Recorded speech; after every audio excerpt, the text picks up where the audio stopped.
Hello, everyone. This is Chrism, and I'd like to welcome you to this conversation about your Kundalini awakening experiences. Uh, I'm always a bit surprised with this live thing because it just doesn't give you any kind of a countdown. You're just waiting. It's like, well, I guess that's on. If anyone could tell me if the sound is coming through okay, then I would appreciate that. And I see that Ayman is watching. Ayman Hamoud, hello, hello. Rosemary, hello, hello. Uh, at the request, uh, I'm going to talk today about social anxiety and some of the different manifestations of that and why it's happening within a Kundalini context. So when you cross the bridge into the Kundalini awakening, you're stepping into an area of amazing levels of change, amazing levels of transformation. And in some of those levels, there's going to be a very strong need for privacy, for silence. And this is one of the areas of the social anxiety that a person may feel. There are other areas, and I'll go into those. But you need to be still. You need to find a place. When I was homeless, I would just go to my car, and I would allow that car space, that really closed-in car space, to be that still space within me. And of course, to some degree, you register what's going on outside of that sacred car space.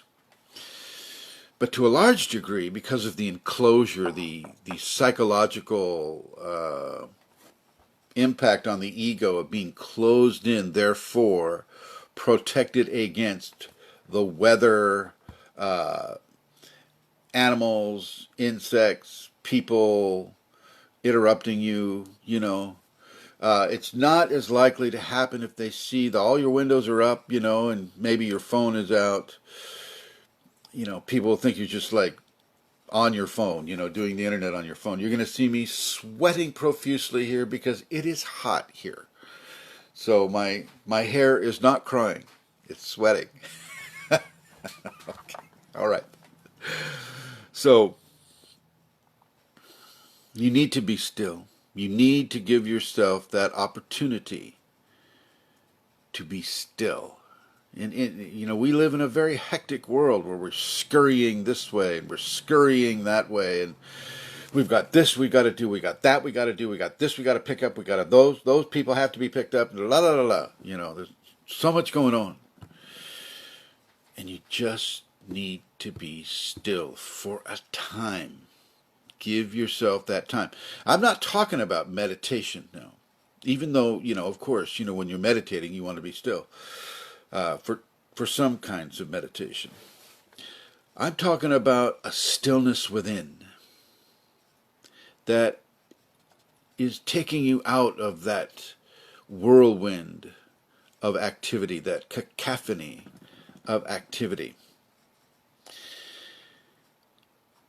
So there's the first thing. This is one of the first levels of response to some of the social anxiety. You have to do this first. Then you can go into the mall with your social anxiety and try to buy underwear. Okay? Excuse me a moment. Now, as the Kundalini permeates the body and it's changing the levels of energy that flow through the chakras, and this is the level of its energy, the energy of the Kundalini, the consciousness of the Kundalini, which is that which is flowing through you, lighting up the spinal fluid. I mean, really lighting it up through the Chitrani channel. As this occurs, your sensitivity is going to increase. And not just your sensitivity is like, I feel this way or that way. It's your sensitivity to the energies of other people, the thoughts of other people. These will cascade around you because they're all around you. Like say you do go into the mall, or you go to a carnival or a fair where a lot of people, close contact. You're going to start feeling levels of discomfort that are just beyond what you've ever felt before in the same type of an environment. And this just means that your new senses are not quite acclimated to the onslaught of other people's thoughts and feelings, which are tangible things.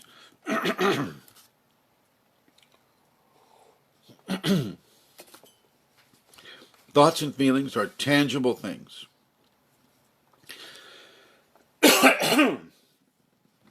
And those tangible things, your body will respond to, your consciousness will respond to.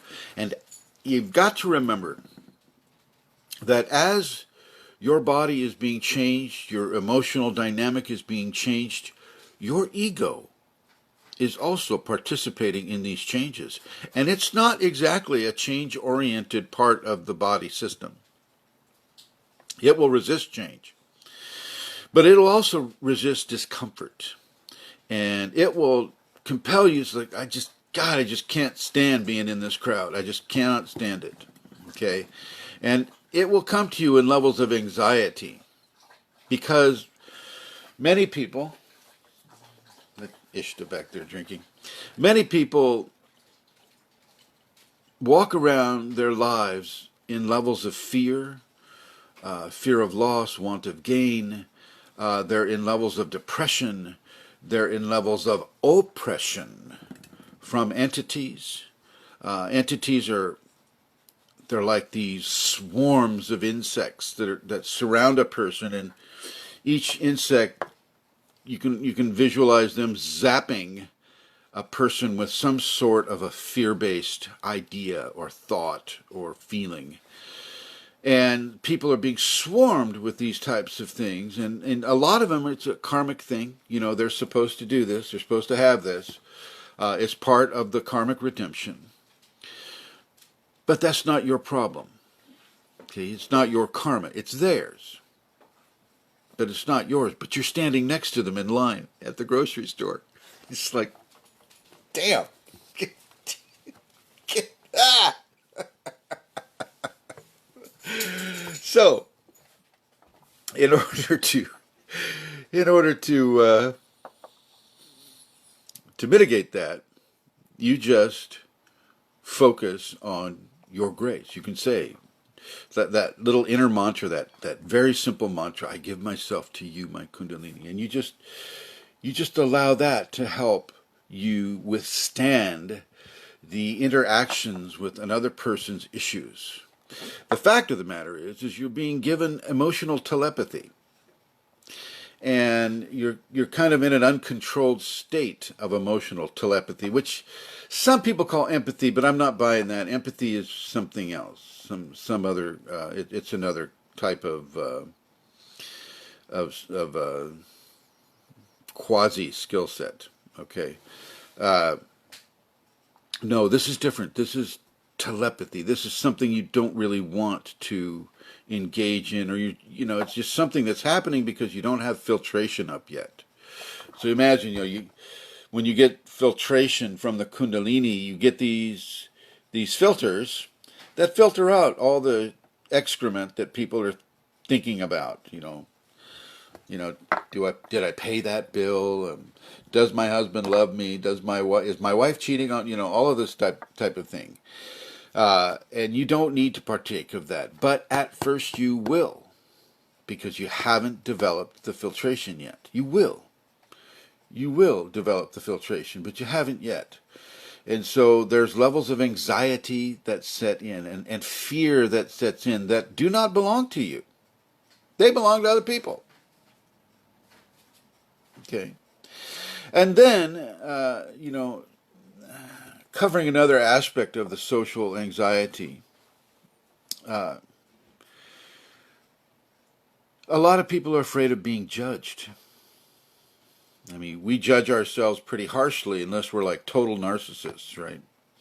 We judge ourselves really harshly, and we're constantly comparing ourselves to with how we behave within society's parameters, the society we live in. And within that context, it's important to remember to forgive yourself for the things that you have done wrong, and forgive other people around you for the things that you may be feeling that they're doing wrong. Whether or not they're demonstrating it, they're thinking of it. It's on their mind, and you can kind of be an accidental tourist into their issues.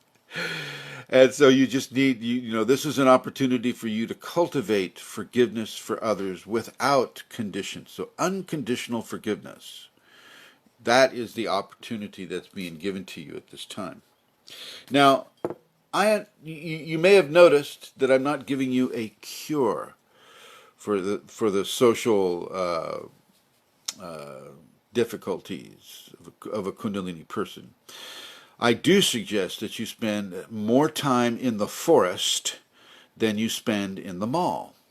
More time in the desert than you spend in the mall. Make sure you wear a hat and have plenty of water. More time by the seashore, on the beach, walking barefoot in the sand than you spend, in a shopping center. Really do touch base with the natural environmental opportunities that exist around you. Now, I don't care if you live in the middle of New York City. Go to Central Park. Go to Grand Central Station and hop a train to upstate New York. It's not that expensive. And you can sit there by the Hudson River and just be natural.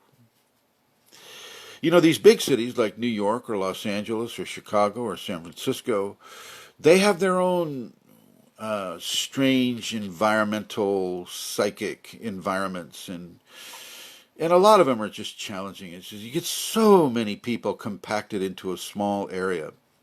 And one of the most prevalent emanations from those people are fear and survival issues.